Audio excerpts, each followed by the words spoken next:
Delirium Nocturnum. Oh, hey everybody. How's it going? Hello, everyone. Welcome. It is the Jimm Dave's Beer Review. Beer Review. My God, what are you, Cecil Turtle MRFer? I'm waiting for somebody to come to the door. So Okay, fine. prolong it as much as I can. All right. Hey, hi everybody. It's the Jimm And Dave's Beer Review. Right. And we're just being delirious for Delirium Because Nocturnum. Delirium Nocturnum from Delirium I believe that's Latin for Huyghe Brewery. Delirium Nocturnum. Huyghe. M-O-U-S-E. Is that Huyghe Brewery? Huyghe Brewery? Huyghe. Huyghe. It's a Belgian dark strong ale, okay? It's an 8.5 ABV with a 24 IBU.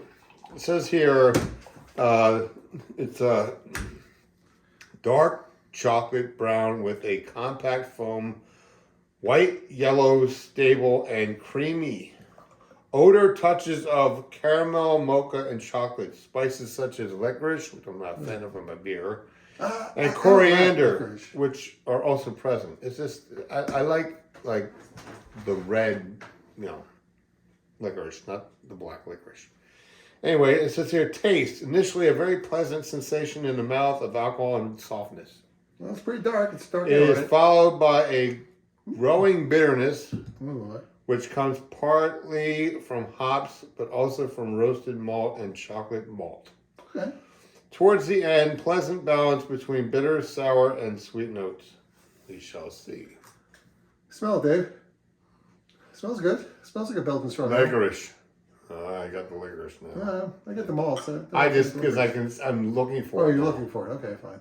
Cheers.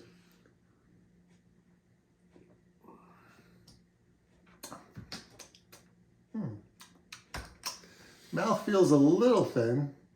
I would expect more body. Body's fine. The sugary aftertaste is in line with the style. I'm waiting for the bitterness to creep up like they said they would.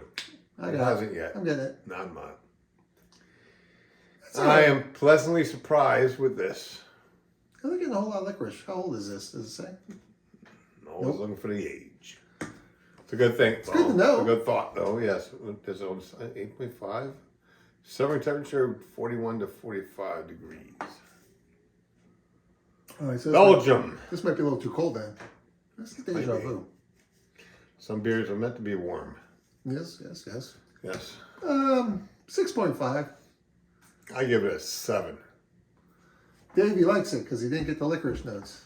Not as much as I thought I was going to. Because anytime I hear licorice or I hear the words grapefruit, I'm like, oh no! I'll try to keep an open mind though.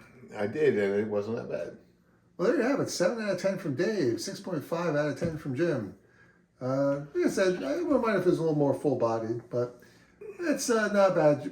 Better than I remembered. I have had this before somewhere. I think it was at a bar. I never had this before. Is it Brother Paul's? I don't know. That's a good place of hamburger.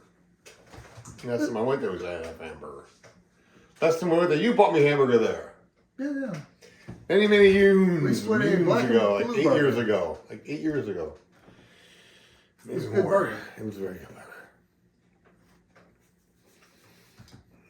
But Dave, you tried the food of mine tonight. What'd you eat? Oh, Jimm made an awesome cheesesteak with real steak and what did you have? Was it Cooper Sharp cheese? It was a combination of Cooper Sharp cheese and decent watching yellow American There cheese. you go. And it all mixed together, and then he put it on these rolls that are seeded. Okay, They like seeded rolls. I like seeded rolls, and the seeded rolls are always like a little more foamier. And then when you open up the roll, you take some of this stuff out in the middle, so you can put more cheesesteak in there, and it's so good.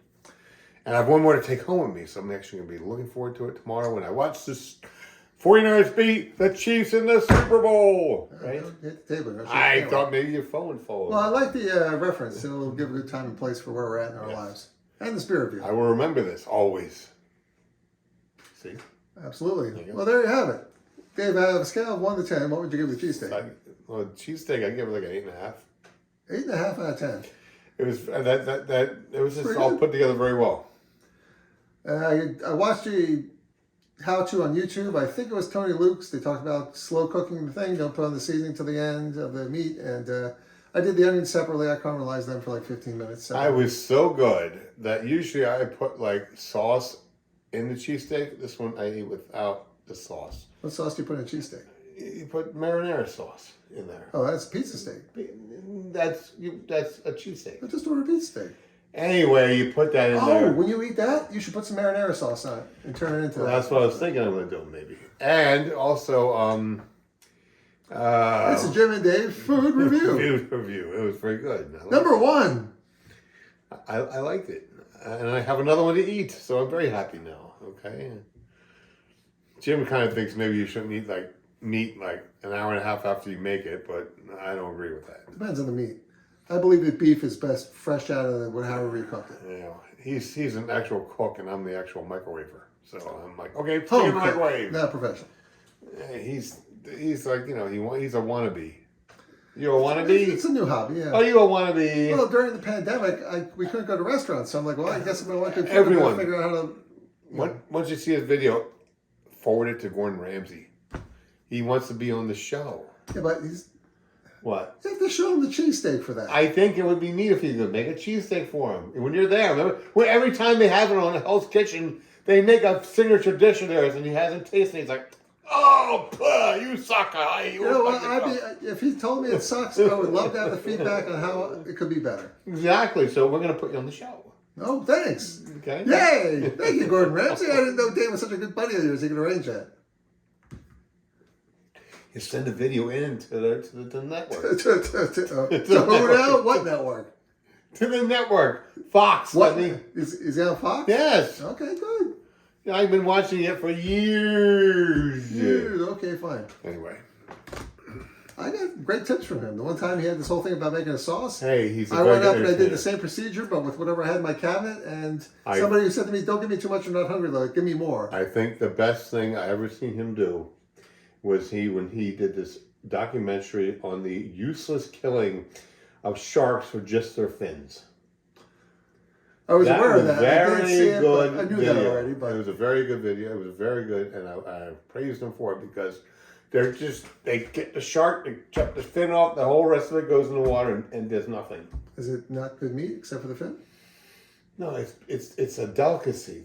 The shark fin. The rest of it just throw away in the water. Well, why would you do that? Can't you eat the rest of the shark? I'm just saying that's what they do. They don't care about the rest of it. They just cut it for the fin. You know, I wish you watch that video. I don't know. I think I remember I heard somebody say someone said shark meat is awful, so that's why nobody eats it. I don't know about that, but the fin thing is like a delicacy, and they kill the entire shark just for the fin, and then throw it back into the sea, which is a waste because the shark dies and it's dead. Oh yeah, it's and what goes it doing? It's dead.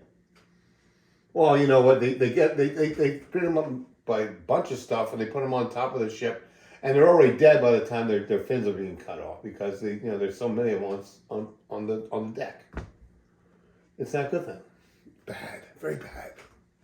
The bad part I got. Very bad. Probably the part we should focus on. Anyway, it's gone on way too long. Thanks for bearing with us. We'll see you next time. We love you guys. Jimm and Dave Beer Review. It's the Jimm and Dave's raw and uncut show. I'm raw and I'm uncut, and I've been drinking. Damn it.